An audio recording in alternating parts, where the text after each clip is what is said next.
स्वीकृति निकलना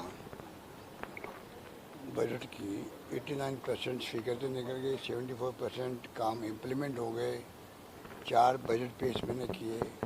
ये भी अपने आप में बहुत बड़ी उपलब्धि है क्योंकि अधिकारियों ने भी जम के काम किए।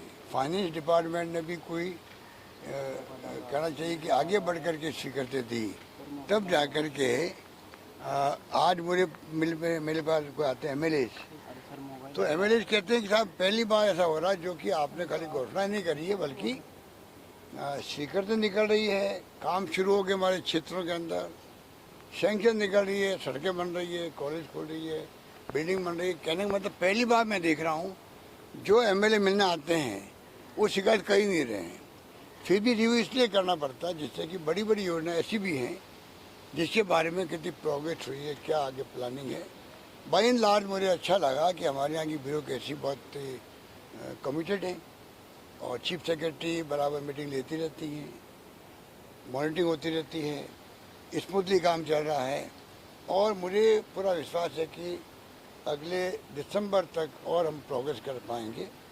अगला बजट पेश करेंगे वो युवाओं के लिए होगा। आज हमने इंस्ट्रक्शन दिए हैं कि आप युवाओं के लिए क्या क्या योजना अभी हमारे पास हैं वो इम्प्लीमेंट जल्दी हो। आगे और क्या सुझाव है डिपार्टमेंट खुद सुझाव दे कि ये हमारे काम और जो है युवाओं के लिए, छात्रों के लिए हो सकते हैं। और साथ में पब्लिक को मैंने आह्वान किया है, अगर कोई सुझाव हो उनके पास में तो पब्लिक इंटरेस्ट के अंदर, प्रदेश के इंटरेस्ट के अंदर वो आगे बढ़ कर के हमें सुझाव दें। राजस्थान कैसे मॉडल बने युवाओं के लिए, छात्रों के लिए क्या कर सकता है। जैसे हमने इस बार किसानों के लिए अलग बजट पेश किया था, एक मैसेज गया और किसानों को अच्छा लगा। हमने उनके लिए प्रोविज़न डबल कर दिए, बजट एलोकेशन डबल कर दिए। उसी पर हम चाहते हैं कि युवाओं को, क्योंकि आने वाला कल युवाओं का है, उनके लिए मैं क्या कर सकता हूँ उस दिशा में हम लोग लगे हुए हैं और जहाँ जा रहे हैं हम लोग बहुत ही रिस्पॉन्स मिल रहा है।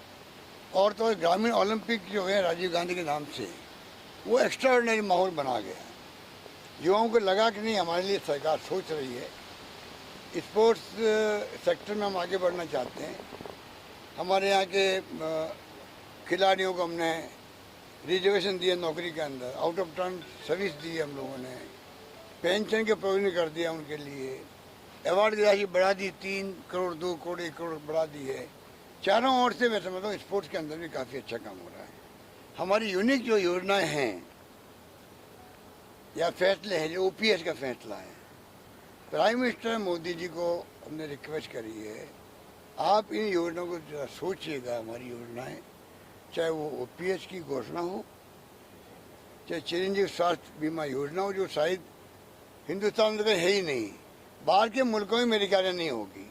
इतना शानदार हमने योजना इसको लागू करी है। ये सोशल सिक्योरिटी हैं जो आज के ज़माने में मिलनी चाहिए हर व्यक्ति को। कोरोना के बाद में, महंगाई के ज़माने में, बेरोजगारी में और ज़्यादा आवश्यक हो गई है। 1 करोड़ लोगों को हम लोग दे रहे हैं, पेंशन दे रहे हैं, बुजुर्गों को भी, विधवाओं को भी, एकल नारी को भी, निःशक्त जनों को भी, वो भी सोशल सिक्योरिटी है। ये शहरी रोजगार योजना जो इंदिरा गांधी जी के नाम से शुरू करी है, उसकी बहुत लोग वेलकम कर रहे हैं पूरे कंट्री के अंदर, क्योंकि 100 दिन का रोजगार नरेगा की तरह गारंटी दी गई, उनको गारंटी दी गई है। 30 तरह के काम उसके अंदर है। वृक्षारोपण लगा करके पानी पिलाना वृक्षों को, या अन्य छोटे मोटे मरम्मत के काम हो, सफाई के काम हो। तो मैं समझता हूँ पहली बार घरों से महिला भी निकल रही, पुरुष भी निकल रहे हैं काम करने के लिए, जो पहले कभी नहीं निकले थे, पहली बार निकल रहे हैं। लगभग 70,000 के लगभग तो लोग लग गए हैं अभी भी शहरों के अंदर। तो कहने का मतलब जो रसोई योजना इंदिरा गांधी जी के नाम से, उसमें देखिए आप, जो लोग, मैं खुद खाना खाने गया वहाँ पर, क्या उनकी भावनाएं थी, कितना गुस्सा भी था। 200 रुपये तो किलो तेल मिलता है, साबुन की बट्टी मिलती बहुत 20-25 रुपये में, क्या खाना खाएं घर पे, इसलिए यहाँ आके खाना खाना पड़ता है। कहने का मतलब है 8 रुपये में भोजन जो मिलता है, 17 रुपये प्रति व्यक्ति सरकार सब्सिडी दे रही है उसके अंदर भी। तो हमारी हर योजना जो है, उड़ान योजना है, वो महिलाओं के स्वास्थ्य के लिए बहुत बड़ी योजना है। कई महिलाएं बीमार, कैंसर, बाढ़ बन जाती है। अगर मान लीजिए प्रॉपर वे में उनको नैपकिन नहीं मिले तो नैपकिन मिलते ही नहीं है। आप जानते ट्रेडिशनली, अब ये संकोच का टाइम नहीं रहा है।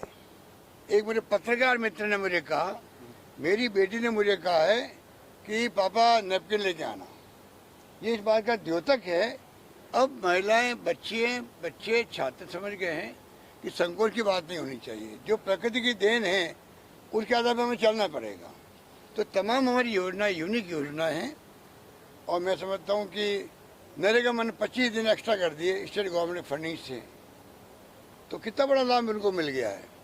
इसलिए मैंने कहा कि जो हमारी योजनाएं बहुत अच्छी योजनाएं हैं, उनको मैंने रिव्यू किया हम लोगों ने। और मैं उम्मीद करता हूं कि पानी, बिजली, शिक्षा, स्वास्थ्य, सड़कें के लिए हमने कहा कि दीपावली तक कम से कम, और सब कुछ, क्योंकि भारी बरसात हुई है, तहस नहस हो गई है, सड़कें ज़्यादा हो गई है, कम से कम रिपेयर का काम है, पैच वर्क का काम है, वो दीपावली तक हो जाए तो लोगों को थोड़ी सुविधा मिल जाए। तो वो हमने सब डिस्कस किया।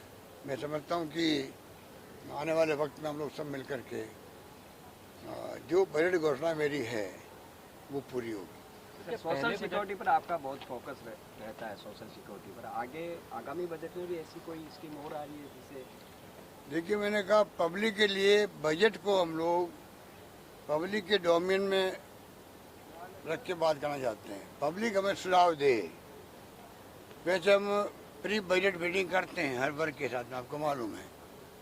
मैं प्रदेशवासियों से कहना चाहूँगा, कुछ सुझाव आपके हों तो आप वो सुझाव भेजिएगा हमारे पास में। हम चाहेंगे उन सुझावों को हम लोग एग्जामिन करें, जो संभव होगा उसको हम लागू करें।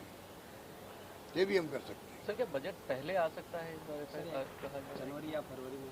फरवरी मार्च में बजट आते भी हैं, कोई 15 दिन पहले आ जाए, 1 महीना पहले आ जाए, अलग बात है। पर वो मैं समझता हूँ कि उसमें देरी नहीं होगी, क्योंकि बाद में सबको इलेक्शन में जाना पड़ता है। तो चाहे पक्ष हो या विपक्ष हो, सब चाहते हैं भाई बजट जो है टाइम पे आए, टाइम पे पूरा हो। तो हम भी चाहते हैं कि विपक्ष को मौका मिले हमारे खिलाफ बात करने का।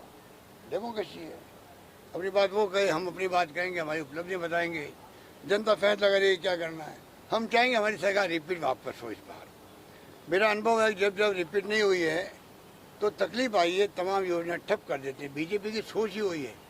बीजेपी की सोच नकारात्मक सोच होती है, वो बंद कर देते हैं तो उसके कारण रुक जाता है। रिफाइनरी का उदाहरण आपके सामने है, 40,000 की रिफाइनरी आज वो 70,000 करोड़ बनेगी। एग्जाम्पल एक ही बहुत है। ऐसे छोटे मोटे काम कितने बंद किए होंगे, हम उनका काम कोई बंद नहीं करते। ARCP बंद नहीं करे, आगे बढ़ा रहे हम लोग। आप सोच सकते हो कि हमारी नीति, हमारी सोच पॉजिटिव सोच है, इसलिए हम आगे बढ़ते हैं। हम चाहेंगे इस बार हमारी सरकार रिपीट हो, जैसे और ज़्यादा स्कीम हम शानदार तरीके से, सोशल सिक्योरिटी हो या अन्य शिक्षा हो, स्वास्थ्य सेवाएं हो, जो भी योजनाएं हैं उन सबको हम मजबूती के साथ में आगे पेश कर सकें, ये हमारी इच्छा है। और मैं पब्लिक से बार बार आह्वान कर रहा हूँ, एक मौका में दीजिए। और जैसे कि हम आपको करके बताएं कि राजस्थान वो फैसले कर सकता है जो हिंदुस्तान में कोई नहीं कर पा रहा। अभी हमने वही फैसले किए हैं, ये बात सब पूरा देश जानता है। नए जिलों की सौगात में सब कुछ संभव है, सब कुछ संभव है। ओके।